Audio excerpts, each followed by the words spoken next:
एक 58 साल का आदमी जिसने अपनी पूरी जिंदगी मुंबई की ट्रैफिक में 14-14 घंटे रिक्शा चलाकर गुजार दी, आज उसकी रोजी रोटी छीन ली जा रही है क्योंकि एक नेता ने एसी रूम में बैठकर एक ऐसा रूल पास किया है जिससे एक अनएजुकेटेड सीनियर सिटीजन से यह एक्सपेक्ट किया जा रहा है कि वो आने वाले 30 दिनों में एक नई भाषा सीखे या 20,000 रुपए का जुर्माना दे या अपना लाइसेंस कैंसिल करवा दे। मेन स्ट्रीम मीडिया आपको ये कह रहा है कि commuters are stranded, autos are on strike और मुंबई में एक लैंग्वेज वॉर चल रहा है, लेकिन ये सच्चाई है ही नहीं।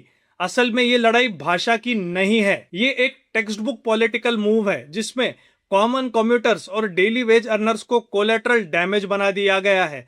आज इस पूरे साजिश का हम पर्दाफाश करने जा रहे हैं। चलिए पहले पॉलिसी की बात करते हैं। महाराष्ट्र गवर्नमेंट का ये रूल है कि हर कमर्शियल ड्राइवर, चाहे वो कैब ड्राइवर हो, ऑटो रिक्शा ड्राइवर हो या काली पीली ड्राइवर, उनके पास मराठी की वर्किंग नॉलेज होनी ही चाहिए। ध्यान से सुनिए, वर्किंग नॉलेज ये पब्लिक कन्वीनियंस के लिए जरूरी है। ये सुनने में रीजनेबल लगता है, राइट? लेकिन 12 अगस्त को ये रूल पास होता है और 20 अगस्त को आरटीओ के फ्लाइंग स्क्वाड सड़कों पर उतर जाते हैं और अगले 2 दिन में 3,000 से ज्यादा ड्राइवर्स को नोटिस थमा दिया जाता है। Just think about this logically. एक आदमी जिसने अपनी पूरी जिंदगी में फॉर्मल स्कूल का दरवाजा नहीं देखा, जो सुबह 6 बजे से रात के 8 बजे तक सड़कों पर रिक्शा चलाता है, आप उसे 30 दिन का अल्टीमेटम दे रहे हो। कल मेरा दोस्त अंधेरी के पास था, उसने कहा कि उसे 45 मिनट तक ऑटो नहीं मिला। 45 मिनट बाद उसे एक चाचा खड़े हुए दिखे।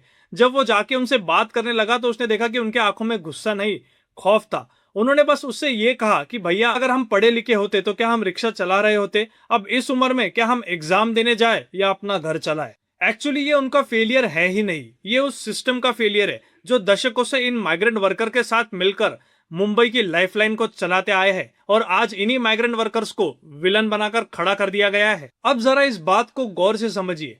क्या आपने टाइमिंग को नोटिस किया?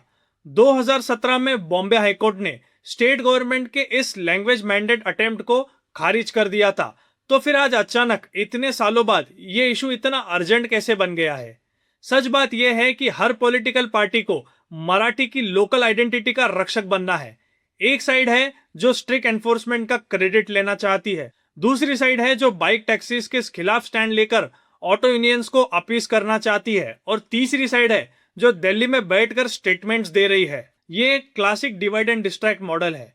जब municipal infrastructure, pothole free roads और पब्लिक ट्रांसपोर्ट एक्सपांशन से ध्यान भटकाना होता है, तब लैंग्वेज आइडेंटिटी को वेपनाइज कर दिया जाता है और इस पर मेन स्ट्रीम न्यूज चैनल, चाहे वो हिंदी हो या मराठी, इस पूरे मुद्दे को सेंसेशनलाइज कर कर इस पर ब्रेकिंग न्यूज बना देंगे। लेकिन अगर आप भी इस पूरे मुद्दे के पीछे का असली एनालिसिस और फैक्ट समझना चाहते हैं तो आपको हमारे कम्युनिटी के साथ जुड़ना होगा। चैनल को तुरंत सब्सक्राइब करें और वीडियो को लाइक करें, because on this channel we respect your opinions and not any political parties PR agendas. अब आते हैं इस तमाशे के सबसे बड़े सफरर्स पर, यानी जिन्हें सबसे ज्यादा तकलीफ हो रही है, आप और मैं।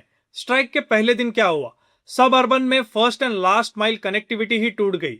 Best buses already short supply में चल रहे हैं, लोकल ट्रेन्स ओवर क्राउडेड है और कैब एप्स पर 10 किलोमीटर जाने के लिए 200 से 600 रुपए लिए जा रहे हैं। जब एक कॉर्पोरेट वर्कर, एक स्टूडेंट या एक मरीज 45 मिनट तक सड़कों पर खड़ा रहे और उसके बाद उसे ट्रिपल चार्ज भरना पड़े, तो इसका नुकसान कौन भरेगा? क्या कोई पॉलिटिकल स्पोक्स पर्सन आके भरेगा?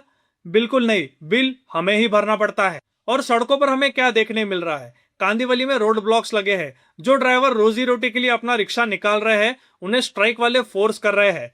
पैसेंजर्स को बीच सड़क में ही उतार दिया जा रहा है। ये पूरी सिचुएशन किस हद तक एस्केलेट हो चुकी है, आप खुद ही सोचिए। जब स्टेट पॉलिसीज को बिना प्रॉपर एग्जीक्यूशन के एनफोर्स कर दिया जाए तो रूल ऑफ लॉ नहीं, स्ट्रीट एनार्की पैदा हो जाती है। जरा इस पूरी सिचुएशन को न्यूट्रली समझने की कोशिश करो।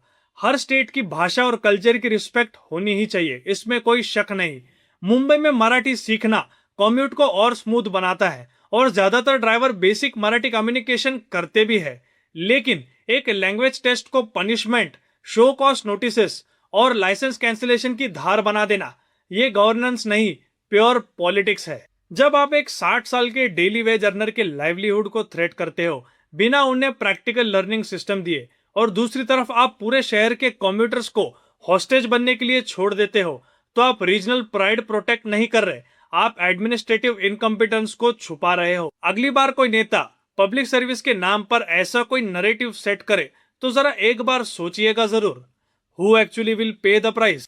वीडियो पसंद आया हो तो चैनल को सब्सक्राइब करें और वीडियो को लाइक करें। मिलते हैं आपसे अगले अपडेट में, तब तक के लिए जय हिंद, जय भारत।